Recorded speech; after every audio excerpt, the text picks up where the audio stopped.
तो पहले मंगलाचरण कर लेते हैं।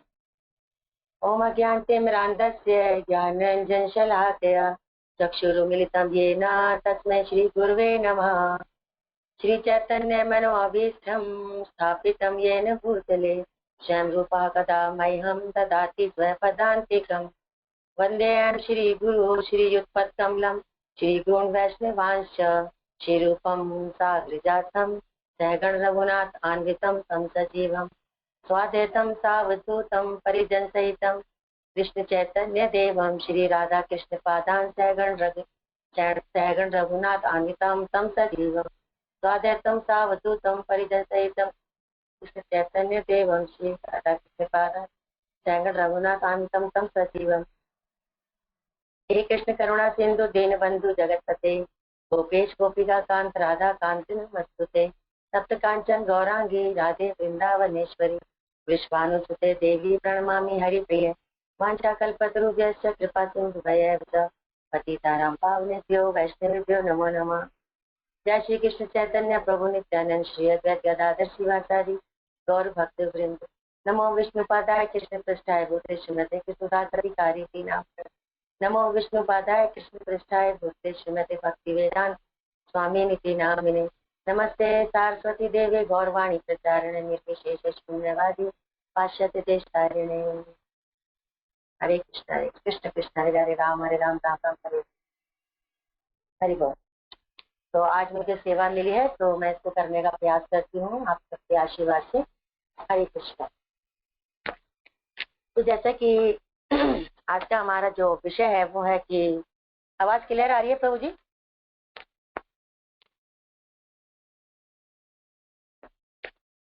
सबको आवाज क्लियर है ना? यस यस माता जी, आवाज आपकी क्लियर है। Thank you. तो जैसा कि आज का हमारा विषय आता है कि शिक्षा एवं दीक्षा गुरु की योग्यताएं और उनके क्या कर्तव्य होने चाहिए। ये बहुत ही सुंदर और बहुत ही आवश्यक विषय है जिसे हमें जानना चाहिए दीक्षा लेने से पहले। तो इस पे आप डिस्कस करते हैं। जैसा कि हम जानते हैं कि गुरु के बिना तो ज्ञान नहीं है, गुरु के बिना उत्तम गति भी प्राप्त नहीं हो सकती। इसलिए प्रत्येक जीवात्मा को गुरु धारण करने की आवश्यकता होती है। लेकिन प्रश्न यही उठता है कि गुरु कैसा हो और उसकी योग्यताएं क्या होनी चाहिए वगैरह वगैरह। तो शास्त्र में बताते हैं कि गुरु 4 प्रकार के होते हैं: दीक्षा गुरु, शिक्षा गुरु, पथ प्रदर्शक गुरु और चैत्य गुरु। दीक्षा गुरु हमें दीक्षा देकर परमात्मा तक यानी भगवत धाम तक ले जाने का कार्य करते हैं। और जो शिक्षा गुरु होते हैं वो कई हो सकते हैं, तो वो हमें शिक्षा देकर कुछ ज्ञान अर्जित करवा कर किससे मिलाते हैं? दीक्षा गुरु से मिलवाने का प्रयास करते हैं। और जो पथ प्रदर्शक गुरु होते हैं वो हमें शिक्षा गुरु के पास पहुंचाने का कार्य करते हैं। जैसे कोई हमें मिल जाए कि चलिए आज कीर्तन में चलिए, आज क्लास है वहां चलिए, एक बार वो रास्ता दिखा देते हैं और शिक्षा गुरु से मिलवा देते हैं। हमें सही व्यक्ति से वो मिलवा देते हैं कि कौन हमारा आगे ठीक रहेगा हमारा कल्याण करने के लिए। और जो चैत्य गुरु होता है वो परमात्मा रूप में हमारे हृदय में विराजमान होते हैं, जो हमें क्या देते हैं? प्रेरणा देते हैं, ऐसा करना है और आपको ये करना चाहिए वो करना चाहिए। तो हमें जो है गाइडेंस देते हैं चैत्य गुरु। तो हम ये समझ गए कि गुरु का जो कार्य होता है वो बहुत ही ज्यादा उत्तरदायित्व वाला कार्य होता है। किसी भी अज्ञानी और अपरिपक्व व्यक्ति को गुरु नहीं बनाया जा सकता। किसी को भी हमने सोचा हमें अच्छे लग रहे हैं, उनकी बातें अच्छी लग रही हैं या वो वैसे उनकी कोई एक्टिविटी अच्छी लग रही है या कोई भी चीज हमें इम्प्रेस कर सकती है, लेकिन नहीं, हमें इन बातों से गुरु को नहीं जांचना। गुरु को जांचना शास्त्रों से। तो जिसको ज्ञान नहीं है तो वो तो ज्ञानी हो ही नहीं सकता, वो तो गुरु हो ही नहीं सकता। तो इस प्रकार गुरु की योग्यता और कर्तव्य हमें जानने का प्रयास करना चाहिए, जिससे अब हम स्टार्ट करते हैं।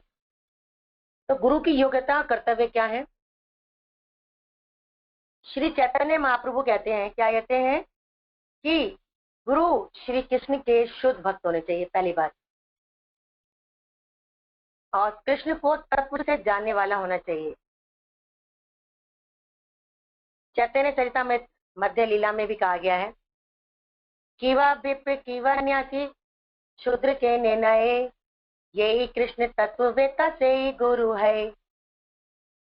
यानी गुरु वही है जो कृष्ण का शुद्ध भक्त है और कृष्ण को तत्व से जानता हो। और वो गुरु चाहे ब्राह्मण हो या सन्यासी हो, चाहे वो गृहस्थ हो या वो शूद्र ही क्यों ना हो।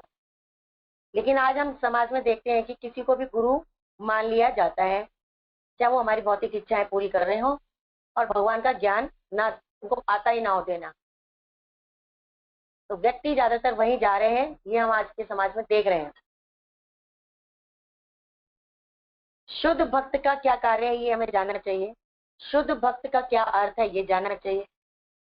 तो पहली बात तो शुद्ध भक्त हम कहते हैं हमें बनना है, कौन है, तो उसके बारे में ये है कि ऐसा जो व्यक्ति होता है जिसको हम शुद्ध कहेंगे, अभी हम कोई शुद्ध नहीं है, तो ऐसा व्यक्ति जो किसी भी प्रकार की अन्य अभिलाषाओं से मुक्त हो, उसकी कोई अभिलाषा नहीं होनी चाहिए और कोई इच्छा नहीं होनी चाहिए। भौतिक इच्छा, आध्यात्मिक इच्छा तो होनी चाहिए, वो तो हमेशा होनी चाहिए, लेकिन भौतिक इच्छा नहीं होनी चाहिए उसकी कुछ भी, कि मुझे धन मिल जाए तो मैं इनको कुछ ज्ञान दूं, है ना। बहुत सारी ऐसे भौतिक इच्छाएं लोग करते हैं और अपना पैसा जो है ऐसे गुरुओं को देते हैं। शुष्क वैदिक ज्ञान तथा सकाम कर्मों से परे हो वो, समझ आई।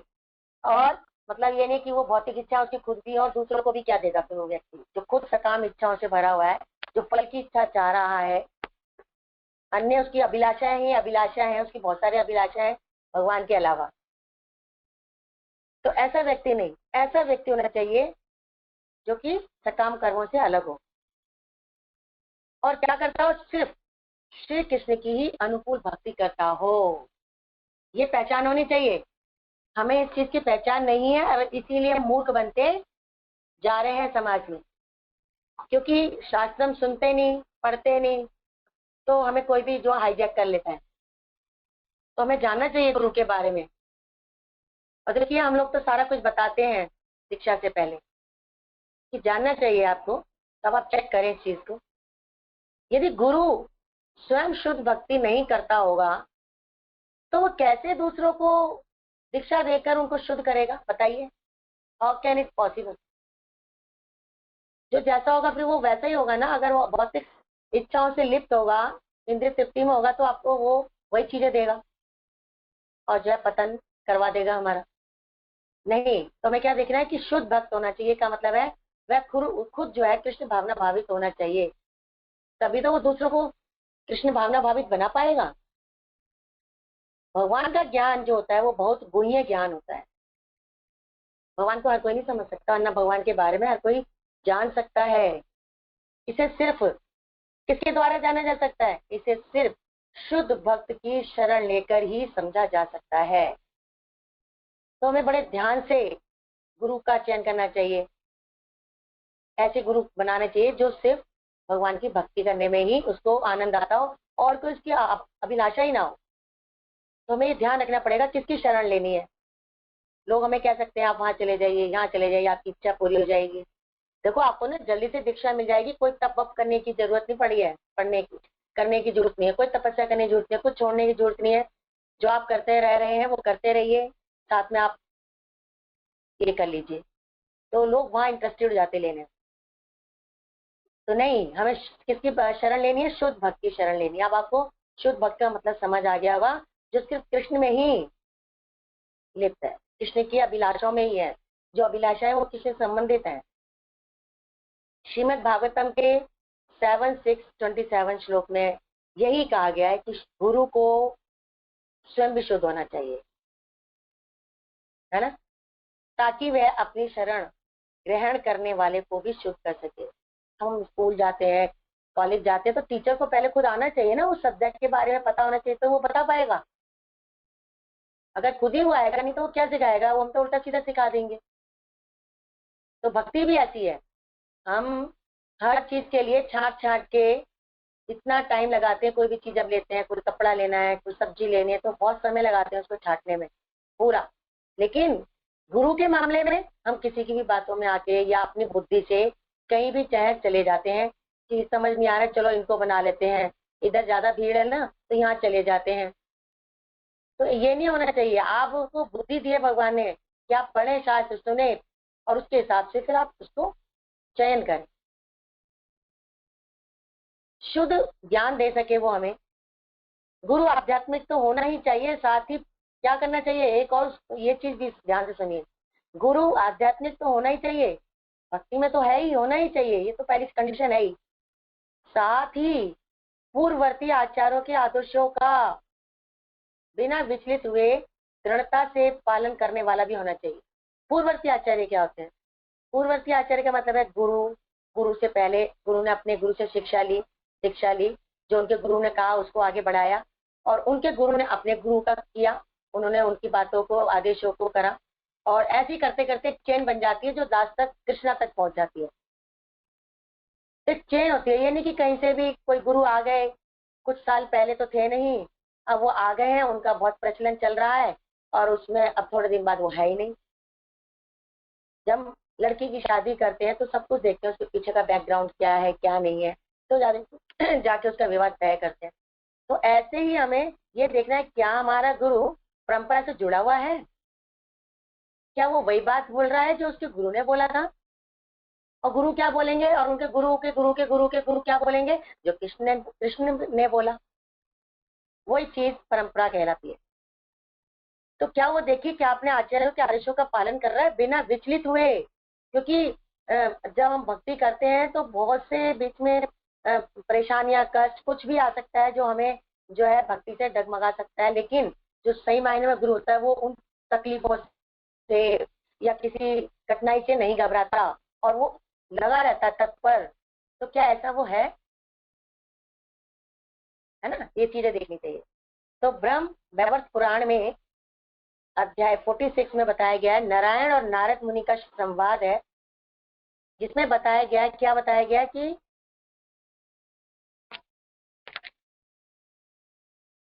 एक मिनट, गुरु विष्णु मंत्र प्रदत्ता च स गुरु विष्णु भक्तिदः गुरु च ज्ञान दाता च तज्ञानम कृष्ण भावनम।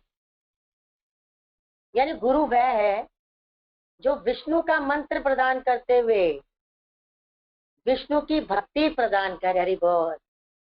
विष्णु का मंत्र दे, कृष्ण का मंत्र दे, ये नहीं कि अन्य देवी देवताओं का मंत्र दे रहे हैं कि इसको कर लीजिए, क्योंकि जब ऐसा व्यक्ति जो और देवताओं का मंत्र देगा तो वो समझ लो अज्ञानी है, उसको नहीं पता, वो और देवता हमें नहीं तार सकते। विष्णु मंत्र ही, एक तरफ आप हरे कृष्ण महामंत्र रख दीजिए तराजू में, बाकी दूसरे तराजू में दूसरे मंत्र रख दीजिए, तो भाई क्या कहते हैं एकादशी, तो सॉरी तो जो है महामंत्र ही भारी रहेगा। तो देखिए क्या वो हमें विष्णु मंत्र दे रहे हैं जो भक्त के हृदय में कृष्ण भावनामृत उत्पन्न कराए। क्या दे, विष्णु का मंत्र दे, और उस मंत्र को दे के उसको कृष्ण भावना भावित होने दे, कृष्ण की तरफ बढ़ाने में वो हेल्प करे। जो ज्ञान दाता हो वह कृष्ण भावनामृत का ज्ञान दे, जिसको स्वयं कृष्ण का ज्ञान होगा वही कृष्ण का ज्ञान देगा ना। जिसने भागवत गीता, भागवतम, चैतन्य चरितमृत और भी बहुत सारे हमारे पुराण, वो सारी चीजें शास्त्र पढ़ रखे होंगे, वही तो फिर हमें समझा सकेंगे। ऐसे नहीं कि कुछ आता नहीं है, जब बस लोग क्या करते हैं, भगवान इंसानों को भी गुरु बना देते हैं, गुरु बना देते हैं कि ये लोग हमारे गुरु है, उन्हें कुछ नहीं आ रहा था, वो सारी चीजें कर रहे होते हैं, है ना, चाय भी पी रहे होते हैं, सब कुछ कर रहे होते हैं, वो सब कुछ, तो वो गुरु कहाँ से बन जाएंगे? भगवान भी बना देते हैं लोग तो इंसानों को, तो खुद भी बन जाते हैं। तो बड़े ध्यान से चूज करना होता है। अब दूसरा पॉइंट आता है, पहला पॉइंट तो ये था कि गुरु की क्या योग्यता और क्या कर्तव्य है, दूसरा आता है कि कृष्ण को तत्व से जानना। इस पर डिस्कस करते हैं कि इसका क्या अर्थ है। ये बहुत इंपॉर्टेंट है, इस तत्वता जानना आराम से समझ नहीं आता इसको ध्यान से समझिएगा। अर्थात जो अद्वितीय है, अद्वितीय कौन है? भगवान, जो नक्शे शिख तक सॉरी जो सिर से लेके पैर तक सत्यचित आनंद से बना हुआ है, वो है भगवान। अब भगवान के बारे में चर्चा। सभी जगतों के जन्म व उसके प्रलय का कारण भी भगवान ही होते हैं, चाहे वो आध्यात्मिक जगत हो, चाहे वो भौतिक जगत हो, असंख्य ब्रह्मांड हो, कितने भी चीजें हैं, वो उसके सृष्टि का प्रलय का जो कारण है वो भगवान ही होते हैं। ये भगवान की भी चीज बता रहे हैं आपको क्लियर करके, जिसमें कोई भी दोष नहीं होता। भगवान भले ही दिखते हैं हमें बहुत कुछ, अरे भगवान ने ये किया वो किया है, भौतिक एक्टिविटी जैसे करते दिखते हैं, तो हम लगता है कि भगवान भी हमारी तरह ही है, मनुष्य है। लेकिन नहीं, वो लगते मनुष्य की तरह, बट वो क्या कर रहे, लीला कर रहे हैं। उनमें कोई भी दोष नहीं होता उनकी किसी लीला में, कल्याण करने के गुणों से भरा हुआ होता है। भगवान के हृदय में यही होता है कि बस मेरे इस जीव का कल्याण हो जाए। हम भगवान को दोष दे देते हैं, कोई भी परेशानी आती है, कठिनाई आती है, तुरंत ब्लेम लगा देते हैं। भगवान ऐसे नहीं है। कभी माता पिता ऐसे होते हैं कि वो अपने बच्चों को दुखी देख सके, उनके अंदर कल्याण की भावना होती है, तो भगवान के अंदर नहीं होगी, जिन्होंने, भगवान ने तो हमारे माता पिता को बनाया। और जो सर्वत्र विराजमान है, हर जगह है, हमें दिखते ही तो नहीं है, जो साकार भी है और निराकार भी है। तो ठीक है, जिस व्यक्ति की इच्छा साकार में पूजा करने की, वो साकार में भगवान का भजन करे, जिसकी निराकार में वो निराकार में करे। भगवान ने ये भी हमें एक फैसिलिटी दी है। सभी के हृदयों में विराजमान है, कैसे, परमात्मा स्वरूप में, जिनके नाम में रूप और गुण लीला में कोई अंतर भी नहीं है। उनका नाम ले लो, हरे कृष्ण कृष्ण कृष्ण हरे हरे, हरे राम राम राम हरे हरे। इसका मतलब साक्षात भगवान में दर्शन दे रहे हैं। उनका रूप का निहारो, उनके रूप का जब हम चिंतन करते हैं तो साक्षात भगवान है। ये नहीं कि हमारा नाम अमर है तो हम अमर हो गए, मेरे नाम गंगा है तो मैं गंगा बन गई, नहीं। हमारे नाम और नामी में भेद होता है, लेकिन भगवान में ऐसा नहीं है। भगवान का नाम रूप गुण लीला में कोई अंतर नहीं होता।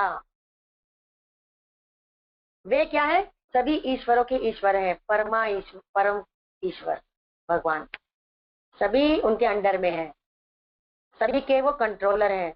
उनसे ऊपर कोई भी नहीं है। ऐसा कोई है क्या जो कह सके?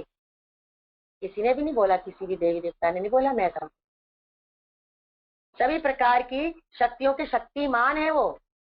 तो जितने भी हम देखते हैं समाज में, अपने शास्त्रों में या वैसे, जो भी शक्तियां हमारे अंदर भी बोलने की शक्ति है, तो वो भगवान की तरफ से मिली। देवी देवताओं को कुछ करने का, कुछ हमारा अभिष्ट करते हैं, कल्याण करते हैं, हमारी इच्छाओं पूरा करते हैं, वो शक्ति भी भगवान ने दी है। तो भगवान कौन है? शक्तिमान। तो शक्तिमान बड़ा है या शक्ति बड़ी? जिससे मिली है वो बड़ा है ना, तो वो शक्तिमान भी है भगवान। तो ये तत्वता सिखा रही हूँ मैं, तत्वता को बता रही हूँ। जैसे के लिए नहीं होता, तत्वता का क्या होता है मतलब, तत्व से कैसे जाने? तत्व से मतलब ये है कि उस गुरु को ये सब पता होना चाहिए भगवान के बारे में कि वैसे हैं, कोई संशय नहीं होना चाहिए। वह चाहे तो, यानी कौन? भगवान चाहे तो अच्छा भी कर सकते हैं, और भाई चाहेंगे तो वो विपरीत कार्य भी कर सकते हैं, कर तू और अकर तू। भगवान की मर्जी, जो मर्जी करें, है ना। अगर वो लगता है कि ठीक है, ये व्यक्ति भक्ति करना चाहता है, तो वो हमारे लिए वैसी सिचुएशन बनाएंगे। और और कोई चाहता है कि मैं भगवान के हाथों मर जाऊं, या भगवान मेरा, मैं तो डूबना चाहता हूँ, मेरा पता नहीं, भगवान कहेंगे ले ये भी इच्छा पूरी करो अपनी। क्योंकि भगवान हमारी इच्छाओं को पूरा करते हैं। वो विध्वंस कर सकते, प्रलय कर देते हैं, वो कुछ भी कर सकते हैं, मार सकते हैं। भगवान के लिए कुछ भी इम्पॉसिबल नहीं है, भगवान की मर्जी है। स्थिति को बना भी सकते हैं और बिगाड़ भी सकते हैं, ठीक है। जो कि जो क्या है कि गोलोक, जो गोलोक धाम है, उसमें परव्योम में प्रथम व द्वितीय चतुर चतुर्व्यूहों के स्रोत भी हैं। तो हमारा जो ब्रह्मांड है उसमें जो है प्रथम और द्वितीय चतुर्व्यूह भी होते हैं। उस वो उनके उनके स्रोत भी वही है, भगवान ही है। जो गोलोक धाम में क्या करते हैं, अपनी आह्लादनी शक्ति कौन है उनकी? श्रीमती राधा रानी, तथा कोटि कोटि गोपियों के द्वारा सेवित हैं। हरि बोल। राधा रानी के साथ में उनकी सेवी, उनकी जो मंजरियां हैं, जो उनकी सखियां हैं, वो सेवाएं करने में लग रही है भगवान की। उसे कहेंगे भगवान। समस्त जीवों में और देवताओं के आराध्य हैं। सभी जीव हम जैसे तुच्छ जीव और जितने भी देवताएं हैं वो सब किसकी पूजा करते हैं? भगवान विष्णु की, कृष्ण की करते हैं। वो कभी नहीं कहते कि मैं भगवान हूँ, वो हम ही भगवान बना देते हैं। हम तो ऐसे कि हम तो इंसानों को ही भगवान बना देते हैं। ये सब शक्तियां हैं भगवान की। वही श्री कृष्ण परम भगवान है और कोई नहीं है। ब्रह्म संहिता में बोला गया है ना, ब्रह्मा जी ने खुद बोला, ईश्वर परमा कृष्ण सच्चिदानंद विग्रह अनादिरादि गोविंद सर्व कारण कारण। और ये बताया गया है चैतन्य चरितामृत में भी बताया गया है, कृष्णेर स्वरूप विचार सुन सनातन अद्य ज्ञान तत्व ब्रजे ब्रजेंद्र नंदन सर्व आदि सर्व अंशी किशोर शेखर चिदानंद देहे सर्वाश्रय सर्वेश्वर स्वयं भगवान कृष्ण गोविंदम गोविंद पर नाम सर्व ऐश्वर्य पूर्ण यार गोलोक नित्य धाम। क्या कह रहे भगवान चैतन्य महाप्रभु? सनातन, हे सनातन, मुझसे भगवान श्री कृष्ण के सनातन शाश्वत धाम के स्वरूप के बारे में सुनो। भगवान का स्वरूप सनातन रहता है। हमारा बिगड़ जाता है, हम बचपन में इतने ऐसे होते हैं, सुंदर होते हैं, उसके बाद और वो फिर जैसे जैसे हमारी उम्र बढ़ती जाती है, एज बढ़ती जाती है, तो हमारा स्वरूप बेकार हो जाता है। ये भगवान तो नित नए रहते हैं हर समय। वो सनातन है, उनके हर कार्य मतलब हर चीज सनातन है। तो उनके बारे में मत सुनो। वे क्या है? वे परम सत्य हैं और वे वृंदावन में नंद महाराज के पुत्र के रूप में रहते हैं। हर वस्तु के स्रोत हैं। आगे ना सर्व कारण कारण जो ब्रह्मा जी ने बोला। और सबसे बड़ी बात क्या है? जो कृष्ण के पास जाता है ना, वो आकर्षित हो जाता है, वो सबको अट्रैक्ट करते हैं, अपने बांसुरी से अट्रैक्ट करते हैं, अपनी लीलाओं से, अपने रूप से, है, सबको आकर्षित करते हैं। सबको भगवान कृष्ण को ये नहीं कह सकता कि मुझे भगवान कृष्ण नहीं अच्छे लगते। इसलिए सभी भगवान को अपने घर में ले आते हैं, भले उन्हें सेवा करनी आती कि नहीं आती। वह एक सुंदर किशोर के रूप में आते हैं। भगवान कभी बूढ़े नहीं होते, है ना? 16 साल के हमेशा रहते हैं और उनका सारा शरीर आनंद से बना हुआ है, हमारी तरह नहीं बना हुआ पंच तत्वों से। भगवान का शरीर हर जगह जब कुछ हो तो वह आनंद ही आनंद टपकेगा। तो भगवान आनंद ही देते हैं जो उनकी तरफ बढ़ता है। तो भगवान के अंदर क्या है? आनंद ही आनंद है। तो जो जिसके पास होगा वो वही चीज देगा ना। यदि हमें सुखी होना है, आनंद लेना है, तो हमें भगवान कृष्ण की शरण में जाना पड़ेगा। प्रत्येक वस्तु के स्वामी है। जो भी चीजें आज हमें उपलब्ध हो रही हैं वो सब भगवान कृष्ण की वजह से।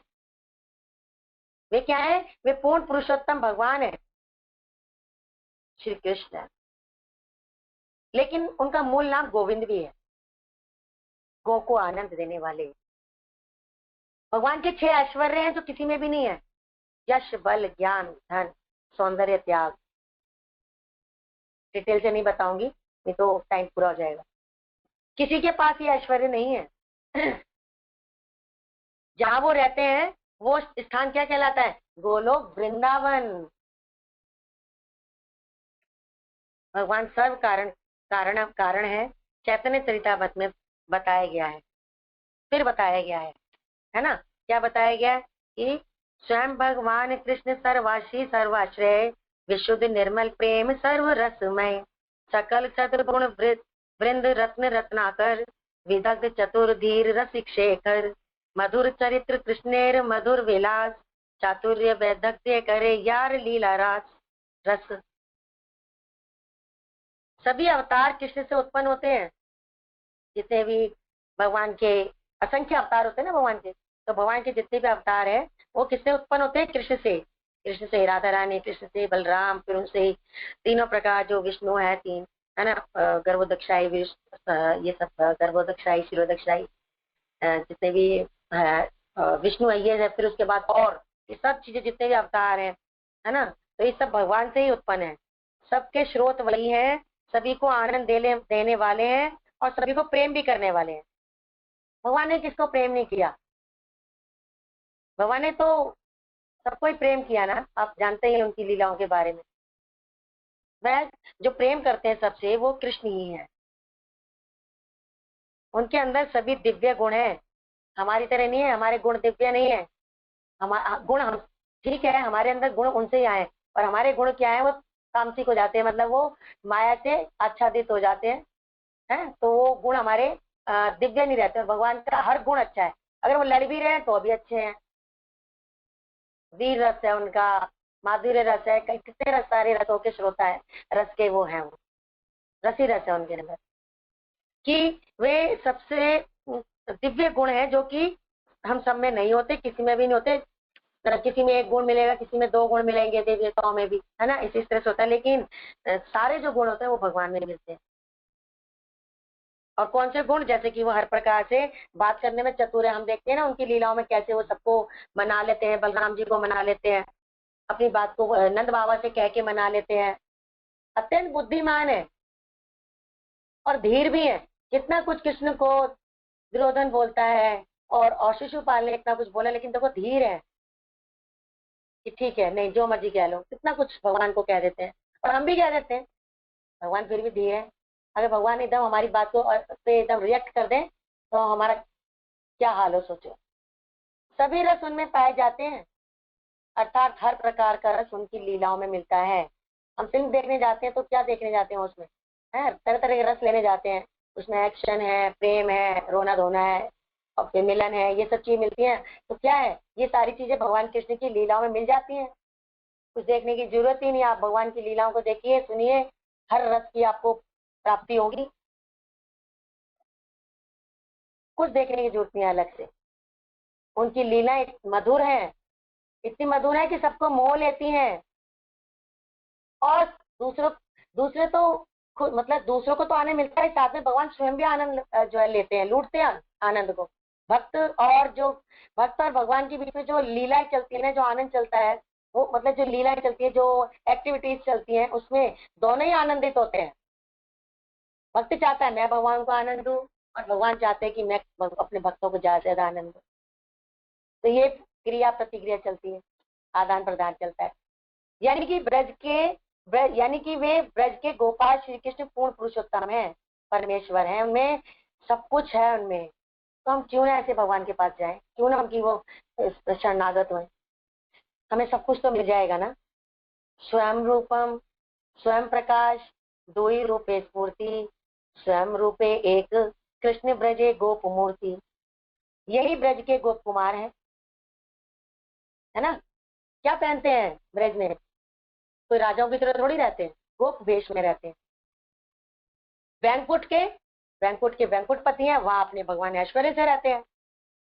गोलोक धाम, कैलाश, कैलाश धाम, कोटि कोटि ब्रह्मांड में, ब्रह्मांड और ब्रह्मांडों के अंदर स्वर्ग, नरक, पृथ्वी आदि के भगवान स्रोत हैं। जो भी चीज मैंने कहा है वो भगवान से ही उत्पन्न हुई है। परमात्मा भी वही है, निराकार भी वही है। और श्रीमती राधा रानी, श्री लक्ष्मी, श्री दुर्गा आदि सभी शक्तियों के शक्तिमान है वो भगवान कृष्ण स्वयं। सभी शक्तियां उन्हीं से निकली हैं। इसलिए ये नहीं कि लक्ष्मी जी को हम अलग करें, दुर्गा जी को अलग करें। अगर हम भगवान कृष्ण की भक्ति करते हैं, उनको भोग लगाते हैं, उनकी अर्चा विग्रह की सेवा करते हैं, तो सबकी हो जाती है। कोई देवी देवता नाराज नहीं होते, भगवान को भोग लगाते सबको भोग लग जाता है। लेकिन हम संशय में रहते हैं तो इसलिए परेशान होते हैं।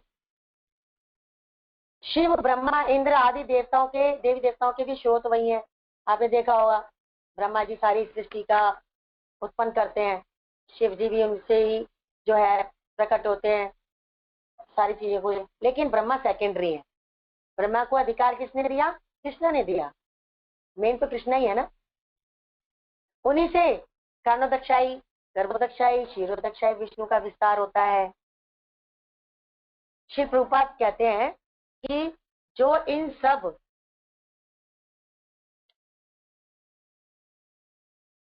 प्रकार से जान लेता है, सारी चीजों को अच्छे से जान लेता है, वही कृष्ण को तत्व से जानता है। इसलिए इनको ऐसे कहा जाता है कि तत्व से जानिए। ऐसे ही नहीं कि बस दो चार लीलाएं सुन ली, देख ली और जी फिर हमने जो मर्जी उनके बारे में बोल दिया। उनको ठीक से जानो ना, गहराई। आप समुद्र को जानना चाहते हो तो समुद्र की गहराई में ही जाना पड़ेगा। आप ऊपर ऊपर से आइडिया नहीं लगा सकते कि क्या क्या इसके अंदर कितनी गहराई होगी। आपको उसमें जाना पड़ेगा, उतरना पड़ेगा, क्या समुद्र की गहराई कोई नाप सका? तो ऐसे ही कृष्ण को तत्व से जानना पड़ेगा, भगवान में क्या क्या है, क्या क्या है, क्या क्या क्या क्या करते हैं। इसके लिए हमें क्या करना पड़ेगा? भगवत गीता यथारूप का पूरा ज्ञान होना चाहिए, उतार लेनी चाहिए भगवत गीता हमें अपने अपने हृदय में, अपने जीवन में। तो गुरु जो होता है तो वो कृष्ण को तत्व से जानने वाला होता है। अब बात ये आती है, तो जो गुरु है सही मायने में वो इन सब चीजों को भली भांति जानते होते हैं। तो कैसा गुरु होना चाहिए? अब ऐसा गुरु होना चाहिए जिसको वो ये सारी चीजें जानते हैं भगवान के बारे में। तो कैसा ये गुरु हमें अपना बनाना चाहिए, ऐसे व्यक्ति को हमें अपना गुरु बनाना चाहिए। नेक्स्ट पॉइंट आता है, श्री गुरु प्रामाणिक संप्रदाय एवं परंपरा में होने चाहिए। यानी कि जो मर्जी अभी आए, जैसे मैंने बताया अभी अभी जिस चर्चा में जो चल रहे हैं, तो चलो चलो वो तो बहुत उनका एडवर्टाइजमेंट हो रहा है, वो बहुत प्रचलित हो रहे हैं, तो उनसे ले लो। ले लो नहीं, आप पहले समझिए क्या क्या देखना है आपको। वो तो बस उगे हैं फिर चले जाएंगे, खत्म हो जाएंगे, बहुत आए बहुत गए। एक जो चीज परंपरा में होती है वो कभी खत्म नहीं होती। तो उसमें बताया जाता है, ये है कि किसमें बताया गया है? पद्म पुराण में बताया गया है, सदधर्म शासको नित्यम सदाचार नियोजक संप्रदायी कृपा पूर्णो विरागी गुरुच्यते। यानी कि प्रमाणिक संप्रदाय में जिसकी दीक्षा हो जाती है वही गुरु कहलाने के योग्य है। प्रमाणिक, ठीक है। जब कोई भी परंपरा कब प्रमाणित मानी जाती है? आप कहेंगे प्रमाणित वर्ड क्या है? तो प्रमाणित वो है जो कृष्ण से प्रारंभ होता है, वही प्रमाणित मानी जाती है। जो भगवान ने बोला है हमें वही बोलना है। और क्या वही बोलते आ रहे हैं सब लोग? जो हमारे गुरु हैं उनके गुरु हैं उनके गुरु हैं, ऐसी जो परंपरा है वो वही बात बोल रहे हैं यदि कृष्ण वाली, तो वो प्रमाणित है। ये नहीं अपनी भाषा से अपनी मर्जी से जो मर्जी बोले जा रहे हैं, तो लोगों को अच्छा लग रहा है हमने वो बोल दिया और वो इम्प्रेस हो गए, बन गए हमारे शिष्य। नहीं, बात भले कड़वी क्यों ना हो वो वही बोलते हैं। तब करना है तो करना है, चाय छोड़नी है तो छोड़ना है, प्याज छोड़ना है तो छोड़ना है। हमारे ये नहीं कहा जाता कि आप ये चीजें खाते रहिए पीते रहिए और जी ले लीजिए दीक्षा। कृष्ण से प्रारंभ हो वही प्रमाणित मानी जाती है। कृष्ण ने सबसे पहले वैदिक ज्ञान किसको दिया? ब्रह्मा जी को दिया। और फिर ब्रह्मा जी से चलकर आप भगवत गीता में देख सकते हैं, ये ब्रह्मा जी से चलकर श्री कृष्ण चैतन्य महाप्रभु आदि जो है हमारी गुरु परंपरा में आ जाते हैं। केवल कृष्ण ही है जो धर्म के नियम प्रदान कर सकते हैं और नियमों को बना सकते हैं। हम अपनी मर्जी से नियम बना लेते हैं, हम अपनी मर्जी से मनोधर्म करते हैं और फिर हम परेशान होते हैं। जो भगवान ने नियम दिए हैं उनको फॉलो करना चाहिए। भगवत गीता में भगवान ने सब कुछ बता रखा है, ऐसे करिए, ये कर्म कीजिए, ऐसे मुझसे जुड़िए, मुझे नमस्कार कीजिए, सब कुछ कीजिए, आप मेरी शरणागत हुई, है ना। सब कुछ बता रखा है, तो भगवान ही सब कुछ करने वाले हैं। धर्मम तो साक्षात भगवत प्रणीतम।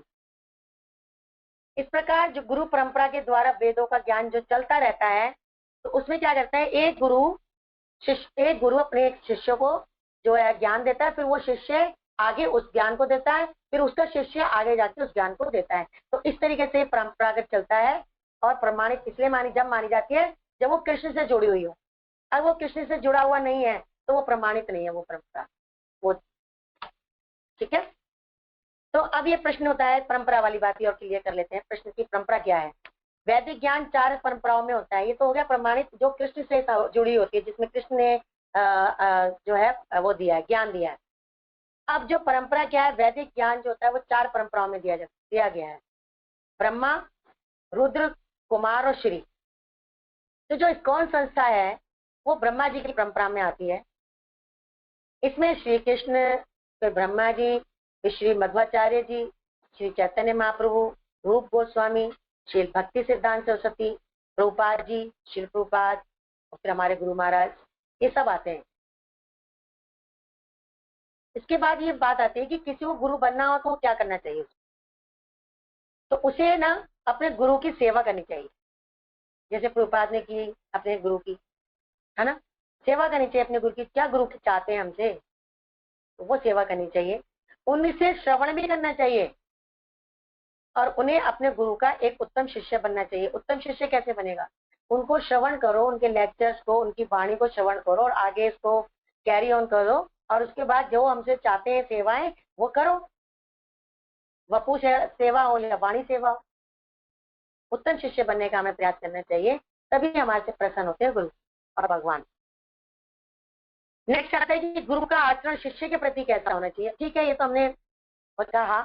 तो अब गुरु कैसा होना चाहिए, मतलब उसका बिहेव कैसा होना चाहिए। गुरु जो होते हैं शिष्य वत्सल होते हैं, यानी शिष्यों को प्रेम देने वाले होते हैं। ऐसे गुरु होने चाहिए। गुरु वो हो जो शिष्य को प्रेम दे, प्रेम से समझाए। भगवान का जो सबसे सर्वप्रमुख जो गुण है भगवान का, वो उनकी भक्त वत्सलता है। भगवान भक्तों के लिए कुछ भी करने को तैयार रहते हैं। भूल जाते हैं कि मैं भगवान हूँ, अपनी भगवत्ता को भूल जाते हैं। इसी प्रकार से इसी भक्त वत्सलता के कारण ही वे माता यशोदा के द्वारा बंधन स्वीकार कर लेते हैं, बंधन बंध जाते हैं। भगवान को बांध सकते हैं क्या? अर्जुन का रथ हाँकते हैं, हरि बोल, देखिए सारथी बन जाते हैं। अर्जुन पैर मार मार कर उनको डायरेक्शन देता है, इधर मुड़ना है, इधर मुड़ना है। पैर भक्तों के पैरों को भी खा रहे हैं भगवान अपने। तो ऐसे ही अपने शिष्यों के प्रति अपने भक्तों को अपराधों को क्षमा करते हैं भगवान। जैसे ब्रह्मा जी से अपराध हो गया था, है ना, ग्वाल वाल चुरा लिए थे, गाय वाय चुरा ली थी, उनके बछड़े बछड़े चुरा लिए थे, है ना। तो इस तरह की आदि लीला में सुदामा मित्र हैं, वो चावल खाते हैं, उनके चावल स्वीकार करते हैं भगवान। और दुर्योधन के जो 56 भोग होते हैं उसे छोड़ देते हैं। और जो विदुरानी होती है, विदुर की पत्नी, उनके क्या खाते हैं? केले भी नहीं खाते, केले के छिलके खा लेते हैं। क्यों खा लेते हैं वो? क्योंकि वो भक्त वत्सल है। गुरु महाराज की बुक भी आई है भक्त वत्सल वाली, है ना, भगवान भक्त वत्सल। तो वो किताब बुक्स भी हमें पढ़नी चाहिए, लेनी चाहिए। गुरु श्री कृष्ण के समान ही होते हैं। अब हमें कैसे कि जो भगवान के गुण होते हैं ना वो गुरु में होते हैं। गुरु, अब भगवान को कैसे पहचानोगे जानोगे? वो गुरु के माध्यम से। गुरु शिष्य के समान ही है, इसीलिए गुरु का बहुत बड़ा गुण उसकी शिष्य वत्सलता है। जैसे अपना पिता होता है ना, वो अपनी संतानों को खूब प्रेम देता है। उसका प्रेम क्या होता है कि बहुत ही जीवन इसका सुधार दूं किसी तरह से, मतलब ये हर तरह से सुखी रहे, किसी बात की कोई कमी ना रहे, इसको अच्छा पढ़ाओ लिखाओ, उसको घर मकान सब चीजें इसके पास होनी चाहिए। तो वो तो हो गया हमारा भौतिक जगत के पिता, जो हमें भौतिक चीजें देना चाहते हैं। लेकिन जो गुरु होता है ना, वो आध्यात्मिक पिता होता है। वो ये चाहता है कि मैं अपनी संतान को कृष्ण से जोड़ूं, इसका आध्यात्मिक जीवन को सुधारूं। और वही हमें चाहिए, कोई ऐसा मिले जो हमारे आध्यात्मिक जीवन को सुधारे। भौतिक जीवन तो टेम्परेरी है ना, मर जाएंगे तो क्या साथ लेकर जाएंगे। लेकिन आध्यात्मिक जीवन में जो हम कार्य करते हैं वो हमारे साथ जाते हैं, वो कर्म हमारे साथ जाते हैं। तो गुरु उसमें हेल्प करते हैं। गुरु अपनी संतान की तरह अपने शिष्य के आध्यात्मिक जीवन को संभालते हैं। इसलिए गुरु के पास क्या लोग जाते हैं, मेरी बेटी की शादी नहीं हो रही, मेरा मकान नहीं बन रहा, मेरे साथ ये प्रॉब्लम आ रही है, मेरा पति नहीं साथ रहता। हम ऐसी ऐसी प्रॉब्लम लेके जो अन्य गुरु है भैया वहां तो जाते हैं, फिर वो कहते हैं ये कर लीजिए, ये उपाय कर लीजिए। तो वो गुरु है क्या? वो तो भौतिक जीवन में ही हमें फंसा रहे हैं। लेकिन जो सही गुरु है, सच सही मायने में गुरु है, जो प्रामाणिक है, परंपरा से है, वो क्या करते हैं? वो उसका आध्यात्मिक जीवन सुधारते हैं कि बेटा ये सब तो चलेगा ही चलेगा, लेकिन आप जब भगवान से जुड़ जाएंगे तो आपका भौतिक जीवन भी सुधर जाएगा। गुरु शिष्य का कल्याण करके ही छोड़ते हैं, चाहे उसका भक्ति मार्ग से, यानी शिष्य का भले ही भक्ति के मार्ग से पतन क्यों ना हो जाए। कई बार होता है ना, हम उंगली छोड़ देते हैं पिता की, हम हाथ छुड़ा लेते हैं, लेकिन पिता कैसे हाथ पकड़ता है। इसलिए भगवान से गुरु से एक हो कि भगवान भगवान हे गुरु महाराज, आप हमारा हाथ पकड़े रखिए, क्योंकि हम तो मूर्ख है, नालायक हैं, हम हो सकता है हाथ छुड़ा लें। हमें गुरु का, हम तो गुरु से ये प्रार्थना की आप हमारा हाथ पकड़ लीजिए, कैसे कि हम हाथ न छुड़ा पाए। नहीं तो हम अगर पकड़ेंगे तो छुड़ा भी सकते हैं, है ना। लेकिन गुरु फिर भी इतने अच्छे होते हैं, वही भगवान के गुण होते हैं ना उनके अंदर सारे, वो फिर दोबारा कभी ना कभी आपको पकड़ लेंगे, ढूंढ लेंगे। यही गुरु का कर्तव्य है। इसके लिए गुरु को बार बार इस दुखालय में जन्म भी लेना पड़ता है हम लोगों की वजह से, कि ये जीवात्मा का कल्याण नहीं हुआ, ये रह गया, अब इसको भी तो भगवत धाम पहुंचाना है ना। तो गुरु गुरु जबकि इस दुखालय में आने के लिए नहीं होते हैं, उनका वो तो भगवान के धाम में रहते हैं, लेकिन वो हमारे लिए आते हैं दुखालय में, इस भौतिक जगत में, इसमें कीचड़ में वो हमारे लिए आते हैं और हमारा कीचड़ साफ करते हैं। इसको मैं साफ सुथरा कर दूं ताकि भगवत धाम जा सके, ऐसा गुरु होना चाहिए। तो जब तक उसका कल्याण ना हो जाए, गुरु जो है बार बार आते हैं। गुरु भगवान के प्रत्यक्ष प्रतिनिधि के रूप में जगत में आते हैं। अब भगवान को कैसे देखोगे? गुरु के रूप में देखेंगे ना, तो तभी गुरु को क्या कहा जाता है कि भगवान की तरह से उनकी सेवा करनी चाहिए। लेकिन कुछ गुरु होते हैं वो फिर खुद भगवान बन जाते हैं, ये नहीं होना चाहिए। जो गुरु होते हैं वो हमेशा कहते हैं कि मैं गुरु का, मैं तो सिर्फ उनका एक प्रतिनिधि हूँ, उन्होंने मुझे भेजा है कार्य करने के लिए, इसलिए मैं हूँ। वो कभी नहीं कहता कि मेरी फोटो भगवान के साथ लग दो। गुरु जब इसलिए, और सेवा हमें इसलिए करनी है क्योंकि उनके अंदर भगवान वाले गुण हैं, और हम भगवान को तो डायरेक्ट नहीं देख पा रहे हैं, तो गुरु के रूप में तो देख लें, इसलिए सेवा करनी चाहिए उनको। शिष्य भक्ति में अपराध कर जाता है तो भी गुरु उस अपराध को अपने ऊपर ले लेते हैं, ये बात बिल्कुल ठीक है। दीक्षा लेने के बाद भी हम लोग गड़बड़ कर जाते हैं, माला ढंग से नहीं करते हैं, या कुछ हमारा उसमें जो 4 नियम है उसमें कुछ गड़बड़बाजी भी कर देते हैं, हो जाती है, मिस्टेक है, इंसान है, लेकिन नहीं होनी चाहिए। क्योंकि वो जो अपराध होता है ना, जो हमने किया, वो हमारे गुरु को लगता है। गुरु, शिक्षा गुरु जिसने मिलवाया, सबके ऊपर आता है वो अपराध। तो हमें दीक्षा के बाद थोड़ा सा हमें इन बातों का ध्यान रखना चाहिए कि अब दीक्षा में क्या मतलब, दीक्षा लेने के बाद हमारे जितने भी हमारे पूर्व जो पाप है वो गुरु महाराज उसको खत्म कर देते हैं, वो अपने ऊपर ले लेते हैं। यहाँ मतलब उसको लेके चलो जी, अब आपका नया जीवन हो गया। क्या कहते हैं, दीक्षा के बाद एक नया जीवन मिलता है। लेकिन अब हमें कोई ऐसा कार्य नहीं करना कि फिर वो हमारे गुरु के ऊपर जाता है। हम नहीं चाहेंगे कि हमारा गुरु हमारी वजह से परेशान हो, उसे कोई तकलीफ हो, कोई बीमारी हो, या कोई वैसे शारीरिक या मानसिक कोई तकलीफ हो। तो ये भी शिष्य के भी गुण होने चाहिए ना। सारे गुण भगवान हमने गुरु के तो देख लिए, पर शिष्य के भी होने चाहिए। तो उस अपराध को गुरु महाराज जो होते हैं वो अपने ऊपर ले लेते हैं। ये इनके इन प्रकारेण शिष्य को भगवत धाम पहुंचा कर ही रहते हैं। इस जन्म में नहीं तो वही जितने भी जन्म लग जाए वो करवा पहुंचा के ही रहेंगे। देखो कितना बड़ा दायित्व है गुरु का। गुरु की शिष्य के प्रति वत्सलता इस श्लोक में बड़ी सुंदरता से प्रकट होती है। कौन सी वाली? ये वाला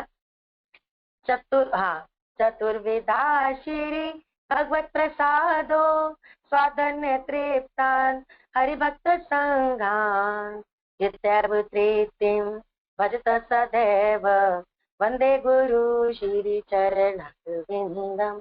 ये मॉर्निंग में हर इस्कॉन मंदिर में जो ही गाई जाती। यानी कि जब गुरुदेव भक्तों को 4 प्रकार के भोजन को खाते हुए देखते हैं तो बड़े स्वयं भी तृप्त हो जाते हैं। हरि बोल। तो 4 प्रकार के भोजन कौन से? पीने वाले, चूसने वाले, खाने वाले, चाटने वाले।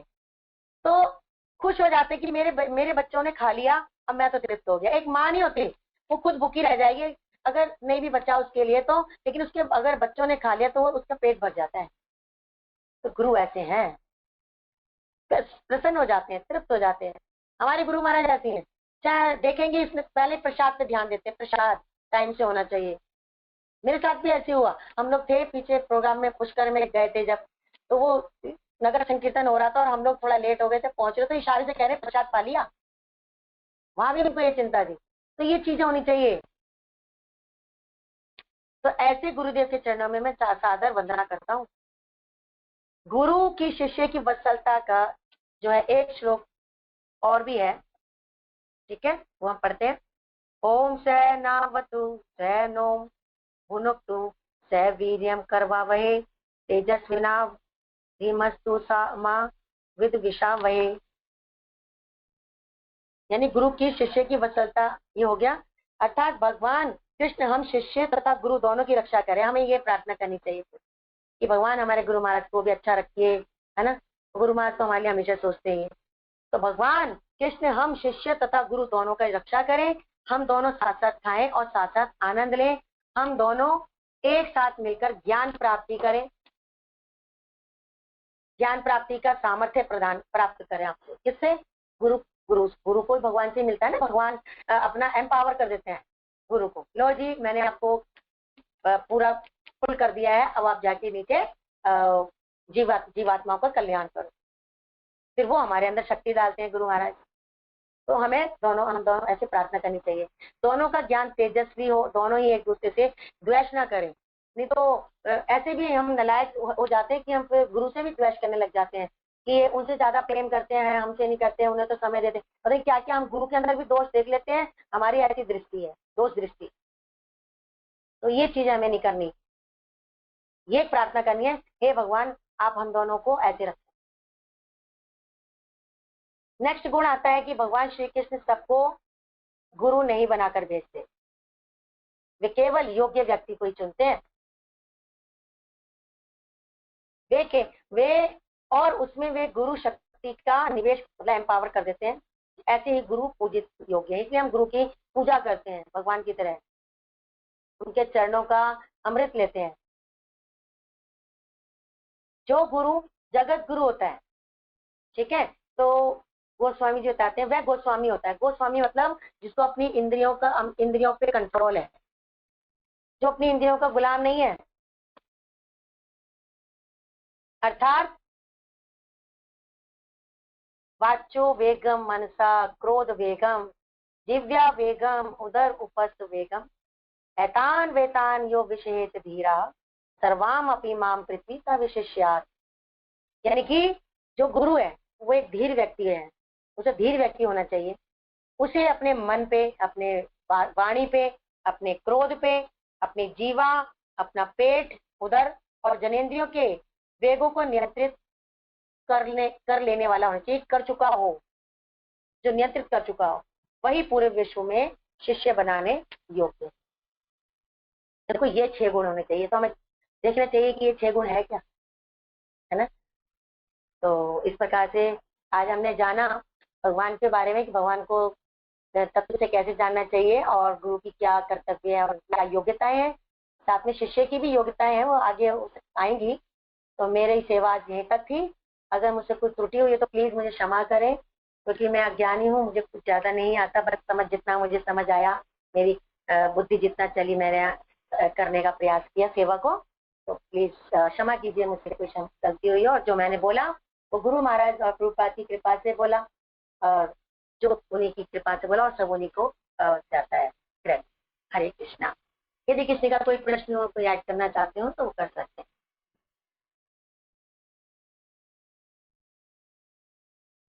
हरे कृष्णा माता जी, दंडवत प्रणाम। जी दंडवत हरे प्रणाम। कृष्णा माता जी, दंडवत प्रणाम। माता जी मैंने आज के आपने लेक्चर दिया, बहुत सुंदर लेक्चर दिया। इस लेक्चर के लिए आपको बहुत बहुत धन्यवाद। और मैंने इस लेक्चर से 2-3 पॉइंट निकाले हैं कि हमारे गुरु को कैसे होने चाहिए। हमारे गुरु को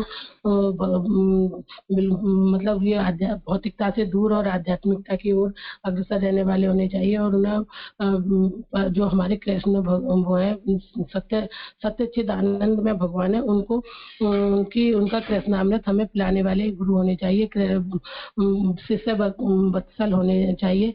और हमारे गुरु जो होते हैं वो सारी परंपराओं, पारिवारिक प्रमाणिक परंपराओं से उत्प्रोत होते हैं। हमें उनकी हर समय सेवा करनी चाहिए। हरे कृष्णा माता जी, दंडवत प्रणाम। जी माता जी, बहुत अच्छा आपने सार बताया।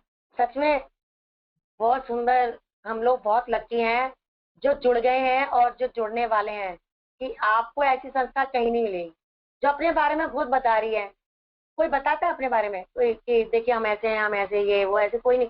सब कुछ क्लियर, आपने आईडीसी कोर्स भी किया है, सब कुछ आपको क्लियर है, कोई नहीं बताता वर्ग।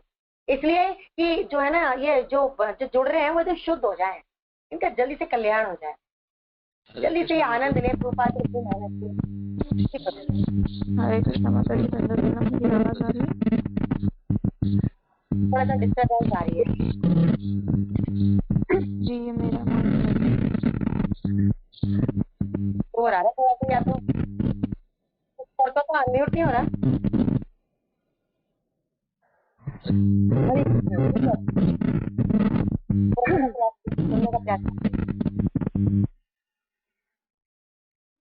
हरि बोल।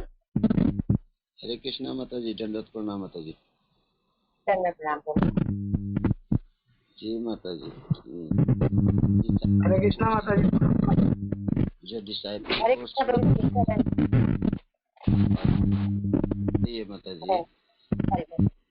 इससे बहुत बहुत बहुत सारा ज्ञान प्राप्त हो रहा है, और ऐसा सुविधा जो है ना बहुत कम संस्था में मिलता है माता जी। बहुत बहुत इससे ज्ञान प्राप्त हो रहा है, ये बहुत अच्छा लग रहा है। जी प्रभु, हरे कृष्ण। हम बहुत सौभाग्यशाली हैं कि हमें ऐसी संस्था से जुड़ रहे हैं और जुड़ गए हैं।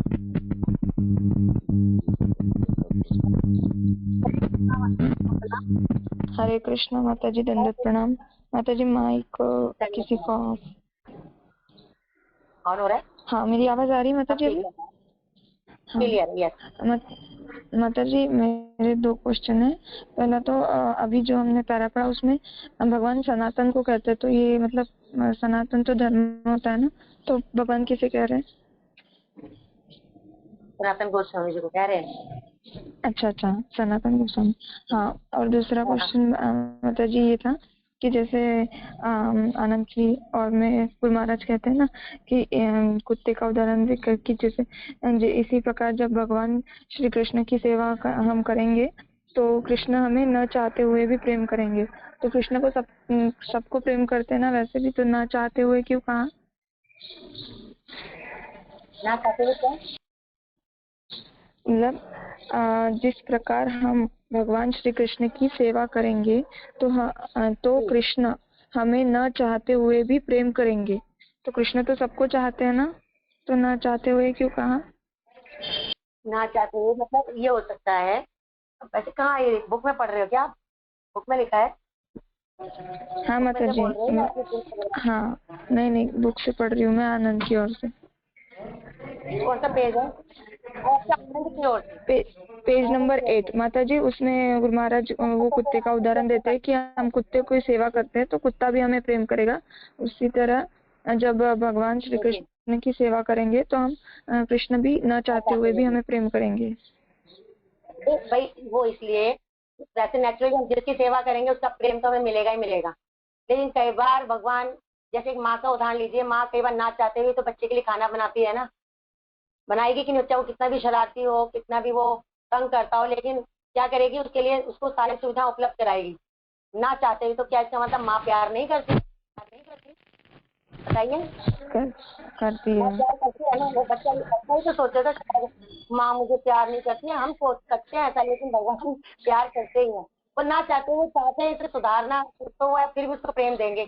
ना चाहते हुए बच्चा कई ऐसी गलत चीजें मांगता है ना, भगवान से कि मुझे ये चाहिए, तो भगवान ना चाहते हुए से दे देते हैं। का मतलब जैसे उसको ठीक करने के लिए कई बार होता है ना, ले ठीक ये ले खा ले, तो उसको सुधारने के लिए भी कई बार भगवान पनिश करते हैं। लेकिन इस पनिशमेंट में भी क्या होती है? भगवान का प्रेम होता है। टीचर पनिशमेंट देती है, वो किस लिए देती है? क्या टीचर प्रेम नहीं करती बच्चों से? वो इसलिए देती है कि अभी थोड़ा से पनिश किया जाए तो ये सुधर जाएगा, आगे गलती नहीं करेगा। तो कई बार भगवान वो पनिश देते हैं, प्रेम देते हैं, पर है प्रेम में। वो प्रेम के अलावा कुछ देते ही नहीं है। अगर उन्होंने असुरों को भी मारा तो बताइए, ना चाहते भी उनको, ना चाहते हुए भी कह लीजिए या कुछ भी कह लीजिए, वो असुर थे, वो प्रेम के लायक तो नहीं थे ना। लेकिन मार के भी उनको मुक्ति प्रदान करी है भगवान ने। कुछ नहीं कि मार ही दिया उनका, नरक में फेंक दिया, नहीं, उनका भी उद्धार किया है। उनको भी सायुज्य मुक्ति दिया उनको। इसीलिए तो भगवान हमारी करुणा के अवतार हैं। भगवान कभी नहीं हमारे लिए सोच सकते। भगवान तो कहते बस तू मेरी शरण में आ जा, है ना। तो हम ही लोगों को समझने में थोड़ा कंफ्यूजन हो जाता है, क्योंकि हमारी इंद्रियां पूर्ण है, तभी तो हम भगवान के ऊपर दोष दे देते हैं कुछ भी कहते हैं। तो भगवान कह रहे भले तू कुत्ता खाने वाला, चांडाल खाने वाला, कुछ भी हो, तो अभी मेरे पास आ जा, मैं तुझे प्रमोट कर दूंगा। तो ना चाहते हुए वाली बात इस तरह से नहीं है। भगवान ये कि अगर वो सोच भी रहे कि अरे इसका कल्याण ये है तो ऐसा, चल फिर भी कल्याण कर देते हैं, चलो इसको, और कर भी रहे हैं। क्या हमें खाने पीने की चीजें नहीं दे रहे, प्रोवाइड नहीं करा रहे हैं? क्या नहीं दे रहे? हम इस लायक नहीं है, हम इतना भगवान को नहीं मान रहे और ना भगवान की सेवा करें, तो अभी भगवान हवा पानी सब कुछ हमें दे रहे, बताइए नहीं दे रहे? ना चाहते हुए, अगर नहीं चाहते तो नहीं देते, लेकिन दे रहे। तो ये वाली बात है। जी माता ठीक है जी, माता जी थैंक यू सो मच, बहुत सुंदर मेरा डाउट क्लियर किया आपने। दंडवत प्रणाम। हरे कृष्णा माता जी।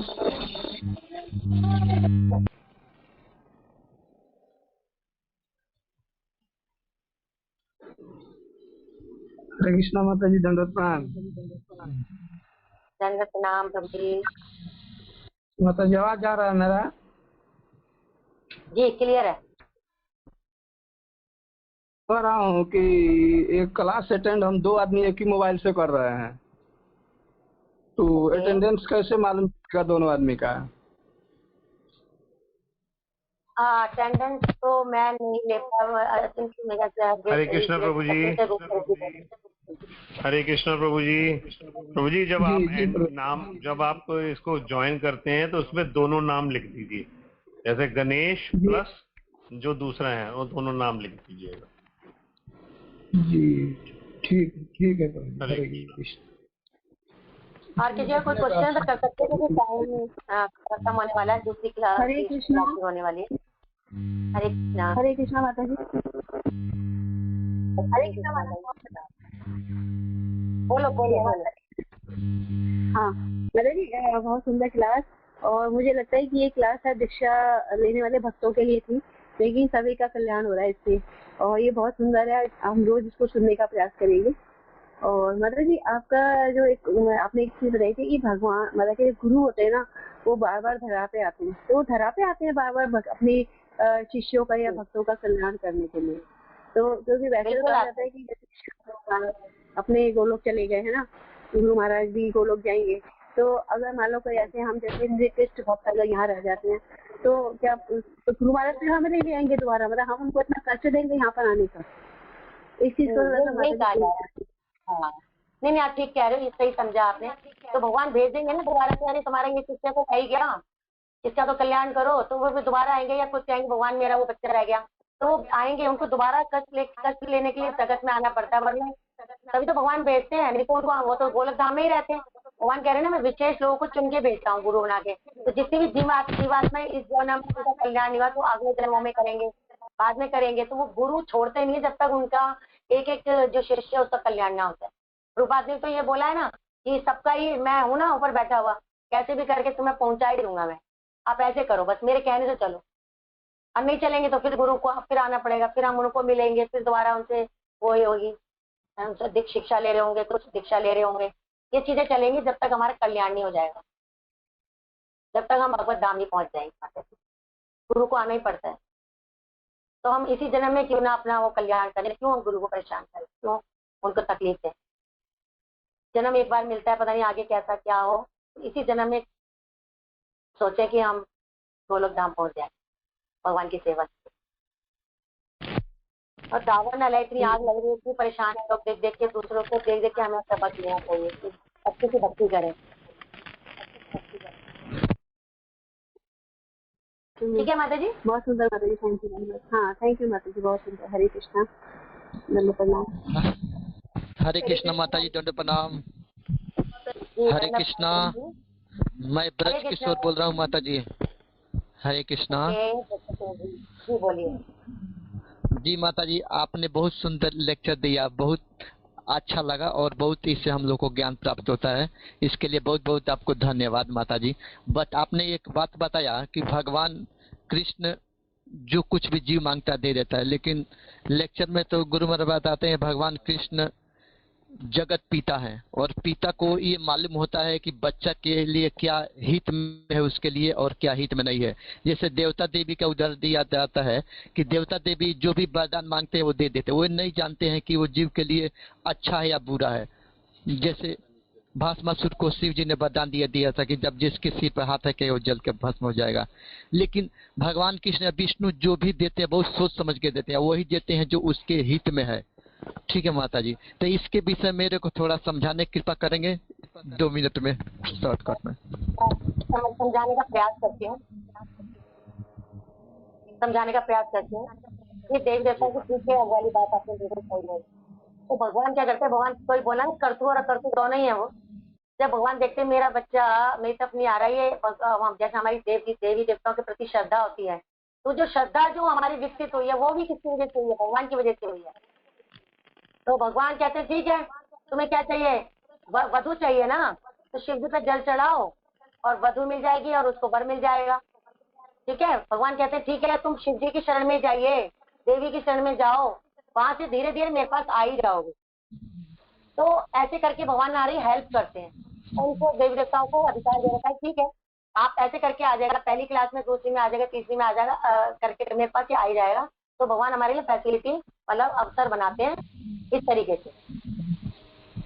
गलत चीज नहीं देंगे हमें, वो कहेंगे ठीक है आप देवी देवता से मांगना चाहते हो दे दो देवी देवता इनको, लेकिन कभी ना कभी तो शुद्ध हो ही जाएंगे, आप इनको मेरी तरफ भेजना। तो भगवान, अब जैसे कोई होता है, कोई पाप करना चाहता है बहुत ज्यादा, तो भगवान कहते ठीक है भाई तू पाप ही कर ले, मैं दे देता हूँ तेरे को। भगवान ने स्वतंत्रता दे रखी है थोड़ी बहुत, लेकिन भगवान उसका ध्यान भी रखते हैं, उसको अवसर अच्छे वाले भी देंगे। बुद्धि तो दी है हमें चॉइस करने के लिए कि ये चुनूं रास्ता या ये चुनूं।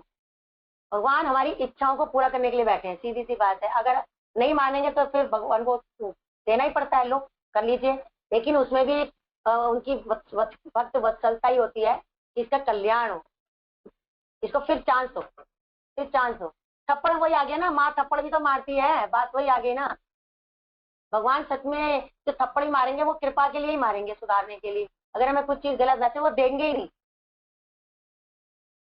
देंगे ही नहीं। लेकिन जब ज्यादा बच्चा जिद करता है तो क्या होता है, दे ही देते हैं ना। फिर जब गलती हो जाती है तो उसे फिर समझाते हैं। तो ऐसे करके भगवान हमारा टेस्ट ले लेके हमें कैसे भी, चाहे मैं धन देके, सौंदर्य देके, माया को बेच के, कुछ भी करके टेस्ट वो हमारा जो है हमें सुधारने का प्रयास करते हैं हर तरह से। जी माता जी, ओके, हरे कृष्णा, धन्यवाद माता जी। हरे कृष्णा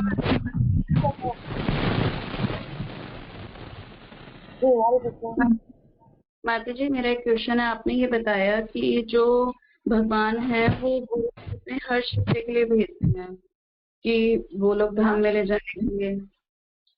हरे कृष्णा। अच्छा, हाँ, गुरु को भेजते हैं। तो माता जी अगर शिष्य सोचे कि ये गुरु, मैंने गुरु बना लिया है, ये मुझे गोलोक धाम तो ले ही जाएंगे, और शिष्य रूल्स फॉलो ना करे या नियम तोड़े, कुछ भी करे, तो फिर? हाँ, तो नहीं तोड़ने चाहिए, बोला तोड़ने नहीं चाहिए। क्यों तोड़ेंगे? आपको इसलिए तो पहले पक्का कर दिया जाता है दीक्षा से पहले कि आप पहले 2-3 साल 4 साल का पहले अभ्यास कीजिए चीज का। रूल क्यों टूटेंगे? बाई चांस टूट जाता है तो फिर अगर टूट गया, एक बार आपने कोई अपराध कर लिया तो उसको पश्चाताप करो उसके लिए, और गुरु से प्रार्थना करो, भगवान से प्रार्थना करो प्लीज मुझे क्षमा कर दीजिए, और उसके बाद दोबारा ना करें। गलतियां हो जाती हैं दीक्षा के बाद भी, मैं बोल रही हूँ, बट यह है कि फिर उसके बाद होनी नहीं चाहिए दोबारा। नाम के बल पर अपराध नहीं करना, जैसे 10 नाम अपराध आते हैं तो वो तो भगवान भी नहीं क्षमा करेंगे, है ना। भगवान और गुरु एक ही बात है। भगवान भी यही कहते हैं कि एक बार अपराध तेरे की जब तूने मिस्टेक किया ना, अब बार बार नहीं होनी चाहिए, तो बस ठीक है बार बार मत करो। तो फिर हम तो पागल बनाना चाह रहे हैं भगवान को और गुरु को, बार बार मिस्टेक करते रहेंगे, नाम के बल पर अपराध करेंगे तो हमारी भक्ति नहीं बढ़ेगी, हम वहीं की वहीं रहेंगे, हम वहीं की वहीं रहेंगे माता जी। हमारा जो है उत्थान नहीं होगा, भक्ति में आगे नहीं बढ़ेंगे, ठीक है। एक बार गलती होती है, कितनी बार गलतियां करती है, ऐसे थोड़ी होता, गलती से सबक लेना चाहिए ना। ये सोचो गुरु को अपराध लगेगा, हमारी भक्ति नहीं होगी, बार बार थोड़ी गलतियां होती हैं, अनजान से गलतियां होती हैं, जान के तो कोई नहीं करता। हमें पता है कि चाय नहीं पीनी, उसमें ये चीजें तो जान क्यों पियेंगे, तो अनजाने में पिला दे गलती से, हमें नहीं पता या कुछ ऐसी कुछ, तो बात अलग है। ठीक है माता जी, आप सेटिस्फाई हुए? जी माता जी, थैंक यू। हरे कृष्णा, धन्यवाद। बार बार अपराध नहीं करना चाहिए। हरे कृष्णा माता जी, दंडवत प्रणाम। हरे कृष्णा प्रभु जी। माता जी बाकी क्वेश्चन कल की क्लास में लेंगे, क्योंकि नेक्स्ट वीक क्लास है इस समय, और वी आर ऑलरेडी 4 मिनट हमें ऊपर हो चुके हैं। थैंक यू माता जी। हरे कृष्णा, दंडवत प्रणाम। हरे कृष्णा माता जी, दंडवत प्रणाम। माता जी बहुत सुंदर क्लास थी। हरे कृष्ण। मेरी आवाज